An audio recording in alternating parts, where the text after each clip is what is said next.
Z101.7 Z Morning Hoo-Ha. Every morning, they make you the star. The weirdest thing I ever went to the doctor for, I take one of these Barbie doll beads and I put it in my nostril, and I plug the other nostril, and I shoot it across the room. Right? It was a blast, so I keep doing it, right?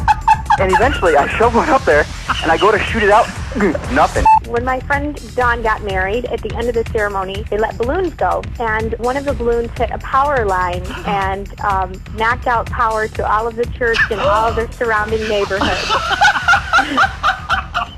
So it was pretty funny. We got out of there in a hurry.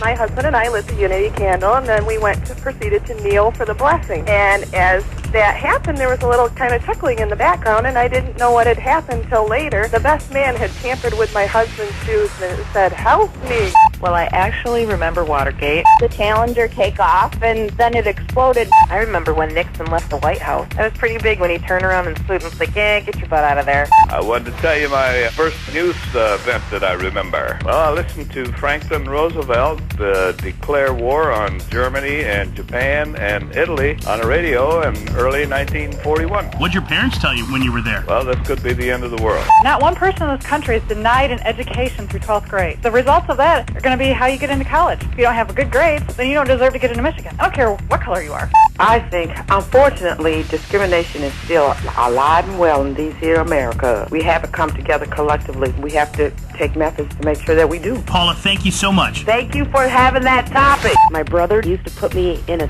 suitcase and zip it up almost all the way and shove me under the bed until like just a few minutes before my mom came home. No way! He used to invite his girlfriend over and, I would always like pester them, so.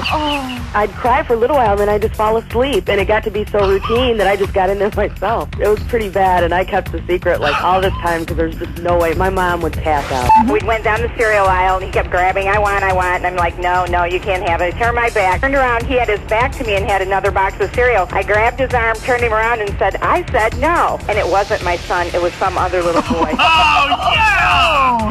And the mom just swooped up her son, got the evil look. Oh, it was horrible. I was so mortified. Wanted to first thank you for having intelligent conversation versus that other station. I do believe the gun owners are responsible. The parents can't be responsible for the kids 24/7. You kid-proof your house? Well, how could a gun be in reach of this little kid? It's getting way out of hand. Am I calling number 17? Yes, you are. Oh my God!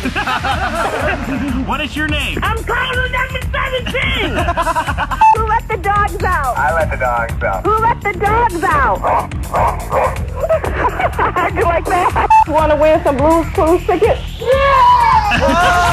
I have a funny birthing story for you. Okay, let's hear it. And I'm giving birth to my daughter. I had a hold of my husband, and I'm, pushing and whatever, and he's grabbing my arm, trying to pull my arm off him, and I'm, getting really angry at him. So I finally look over, and I thought I had him by the shoulder. I actually had my hand around his neck. Did he make it? Is he okay? He's fine. He actually passed out. Wake up with a Z101.7 Z Morning Hoo-Ha with Brooke Taylor, Ryan Rickert, and Jason Addams. Z101.7.